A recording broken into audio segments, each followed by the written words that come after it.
రాముడి పుట్టుకకు కారణం విష్ణువు. రాముడు అవతారం ఎత్తక ముందు తులసిని అలాగే బృంద వీళ్ళిద్దరిని కూడా వీళ్ళ వీళ్ళ మానాన్ని పాడు చేస్తాడు ఎవరు? విష్ణువు. ఇంకా కామెంట్స్ ఉన్నాయి కూడా వినండి. దాన్ని ఏ విధంగా అది మంచి పనిగా చూడాలి అదొకటి. తర్వాత బృంద అనేటువంటి స్త్రీని కూడా ఈ విధంగానే పాడు చేస్తాడు. జలంధరుడు బృంద భర్త. వీడు క్రిటిసైజ్ చేస్తున్నాడు మన హిందూ స్క్రిప్చర్స్ని, అందులో ఉన్నటువంటి శ్రీ మహావిష్ణువుని. ఏ విధంగా వీడు క్రిటిసైజ్ చేస్తున్నాడు? ఆయన చేసిన పని మోరల్గా, ఎథికల్గా, వాల్యూస్ ఎక్కడున్నాయి, అది కరెక్ట్ కాదు కదా అని ఎథికల్ గ్రౌండ్లో ప్రశ్నిస్తున్నాడు వీడు కదా. కాబట్టి మనం కూడా వీడికి సమాధానం చెప్పాలంటే మోరల్స్, ఎథికల్ గ్రౌండ్స్లో నుంచి నేను చెప్తాను. అయితే ఈ తులసి, శంఖచూడు, బృంద, జలంధరుడు వీళ్ళిద్దరి కథలు కూడా దగ్గరగా ఒకేలాగా ఉంటాయి. అసలు ఈ రెండు ఒకటా వేరువేరా అనే సందేహం కూడా కొంతమందికి ఉంటుంది. మనకి కాలచక్రం అనేది, ఈ సృష్టి చక్రం అనేది ఒక్కసారి జరగలేదు, అనేక సార్లు జరిగింది, అనంతంగా జరుగుతూ ఉంది. ఒక కల్పంలో వాళ్ళు శంఖచూడు, తులసిగా జన్మించారు, ఒక కల్పంలో బృంద, జలంధరుడిగా జన్మించారు.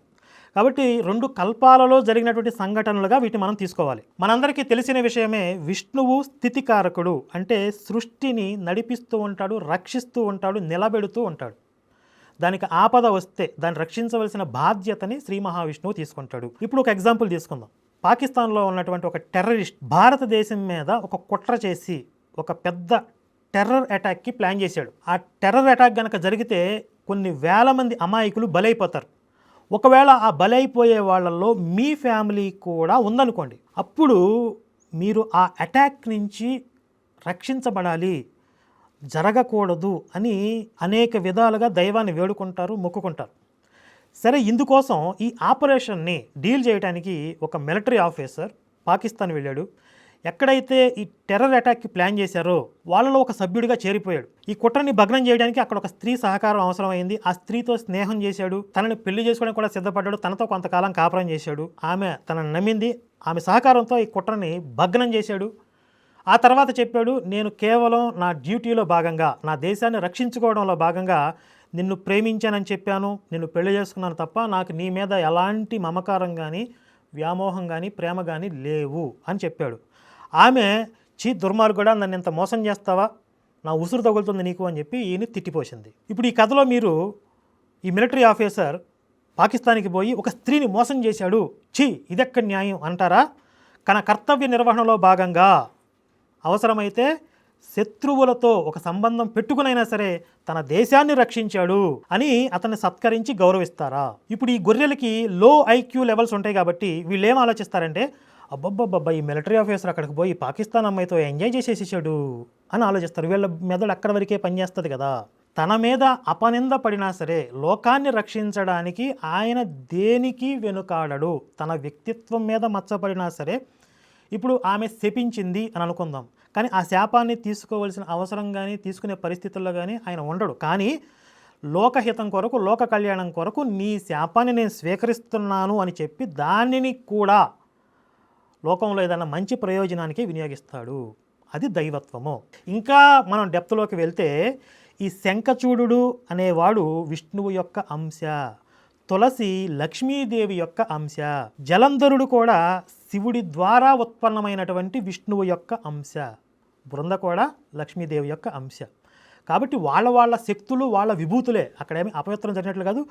లోకాన్ని నడిపించడంలో, జగన్నాటకంలో ఇవన్నీ కూడా ఒక పాత్రలు.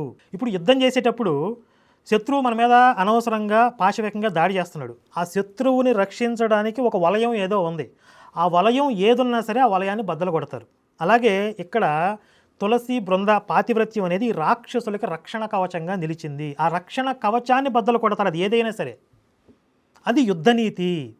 సాధారణ ధర్మాలు వేరు, అసాధారణ ధర్మాలు వేరు, ధర్మ సూక్ష్మాలు వేరు. ఇప్పుడు మామూలుగా అయితే చిన్నపిల్లల్ని, ఆడవాళ్ళని చంపడం అమానవత్వం, నేరం కదా.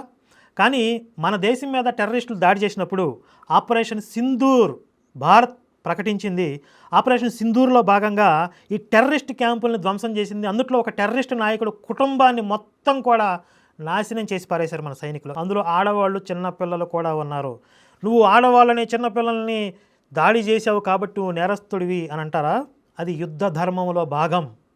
కాబట్టి శత్రువులని, రాక్షస అసుర శక్తులని సంరక్షించేటటువంటి వలయం ఏదైనా సరే దాన్ని బద్దలు కొడతారు.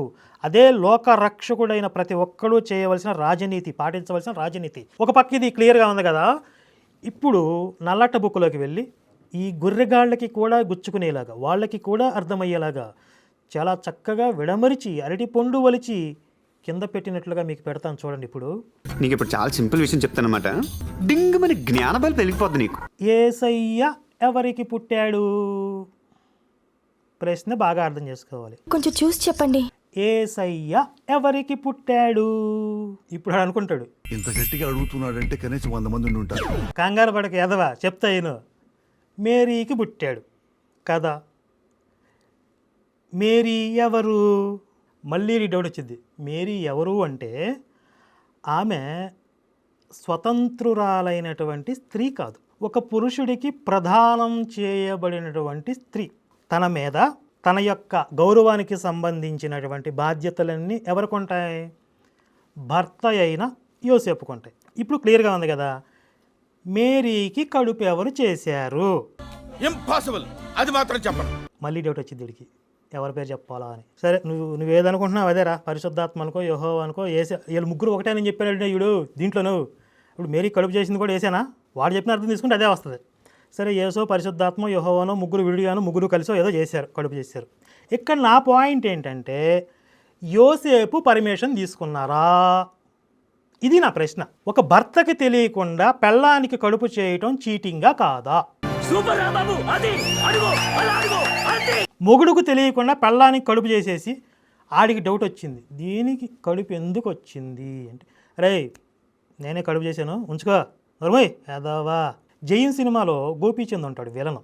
ఆడప్పుడు దాకా ఒక అమ్మాయితో సంబంధం ఉంటుంది ఆడికి. అది వచ్చి వీడిని పెళ్లి చేసుకోమంటే వీడు సదా మీద మనసు పడి దాన్ని పెళ్లి చేసుకోవాలనుకుంటాడు. ఎవడు? గోపీచంద్. మరి నా సంగతి ఏంటి అని చెప్పి ఆవిడ అడిగితే, నువ్వు దీన్ని చేసుకోరా. మరి పరిశుద్ధాత్మ కూడా కడుపు చేసేసి, రే యోసేపు నేనే చేశా, నువ్వు నోరు మూసుకుని పడుండు. ఇది సీటింగా కాదా? మోరల్స్ అండ్ ఎథిక్స్ గ్రౌండ్స్లోంచి నేను మాట్లాడుతున్నా. ఇక్కడ మత గ్రంథం నల్లట పుస్తకంలో రాశారు, ఆయన ఏం చెప్తే అది అట్లా కుదరదమ్మా. నీకు మోరల్ గ్రౌండ్లో నుంచి నేను సమాధానం చెప్పానా? ఇప్పుడు నువ్వు నాకు మోరల్స్ నుంచి సమాధానం చెప్పాలి. మొగుడుకు తెలియకుండా భార్యకి కడుపు చేయడం నేరమా కాదా? ఇప్పుడు ఆ స్త్రీని పతిత, వ్యభిచరించింది అని సమాజం అంతా నమ్ముతుందా లేదా? ఇప్పటికీ ఈ రోజుకి కూడా యూదులందరూ, ఇజ్రాయెల్ దేశం అంతా అదే నమ్ముతున్నారా లేదా? ప్రపంచంలో అదే వ్యాఖ్యానం చేస్తున్నారా లేదా? విమర్శనాకారులు, గుడ్డిగా నమ్మే అంధ భక్తులు తప్ప. మోరల్స్ అండ్ ఎథిక్స్, వాల్యూస్ పరంగా చూస్తే ఇక్కడ పరిశుద్ధాత్మ లేదా యెహోవా లేదా యేసు ముగ్గురు కలిసి చేసింది మోసమే. మేరీ గౌరవానికి దారుణమైన భంగం కలిగించారు, ఆమె పాతివ్రత్యానికి భంగం కలిగించారు. మీకు అర్థమయ్యే భాషలో చెప్పే కదా గొర్రెలు. హిందుత్వంలో మీరు ఏదైతే క్రిటిసైజ్ చేస్తారో, ఏదైతే మీ దేవుళ్ళు దేవతలు తప్పులు చేసేసారంటారో, మీరు క్రిటిసైజ్ చేసే విషయాల గురించి నేను సమాధానం చెప్పగలను. అందుట్లో లోకహితార్థమైనటువంటి ఒక పరమ ప్రయోజనం ఉంటుంది. కానీ మీ దేవుడు చేసే లంగా పనులు, రంకు పనులు ఉంటాయే, అందులో ఏ విధమైనటువంటి లోక ప్రయోజనం ఉందో నాకు చెప్పాలి మీరు. ఇప్పుడు దావీదు పెళ్ళాలని కొడుకు దగ్గర పడుకోబెట్టి రేపు చేయించాడు, అందులో ఏం లోక కళ్యాణం ఉంది? వదిన దగ్గరికి మరిదిని పోమని చెప్పి సెక్స్ చేయించాడు, అందులో ఏం లోక కళ్యాణం ఉంది? అలాగే నీ భార్యలను తీసి వాళ్ళకి అప్పగిస్తానంటాడు, నువ్వు నా మాట వినట్లేదు కాబట్టి, ఇందులో ఏం లోక కళ్యాణం ఉంది? ఎన్నో ఉంటాయి. ఈ లంగా పనులన్నిటికీ మీరు సమాధానం చెప్పాలి. ఇంకొక దిక్కుమాలిన స్టేట్మెంట్ ఏంటంటే, మా దేవుడు తప్పు చేయలేదు, మీ దేవతలు చేశారు, ఇందులో మనుషులు చేశారంట. దీనికి కూడా చెప్తానండి, వీళ్ళ దృష్టిలో వీళ్ళ దేవుడు తప్పు చేయలేదని సెక్స్ చేయలేదన్నమాట. వీళ్ళ దేవుడు సెక్స్ చేయలేదు. ఆయన సెక్స్ చేయలేకపోవడానికి రకరకాల కారణాలు ఉండొచ్చు. సరే, సెక్స్ చేయకపోతే మేరీకి కడుపు ఎలా వచ్చింది అంటే, శక్తిని ప్రవేశపెట్టడం అనేది మరి దేవతలకి కూడా ఆ విధంగానే మీరు చూడాలి కదా. సెక్స్ చేయకుండా పాతివ్రత్య భంగం కాదు అని మీరంటే, సెక్స్ చేయకుండా పిల్లోడు పుడతాడా? ఇది నా ప్రశ్న. అమెరికా మీద టెర్రరిస్టులు అటాక్ చేశారు, విమానాలని హైజాక్ చేసి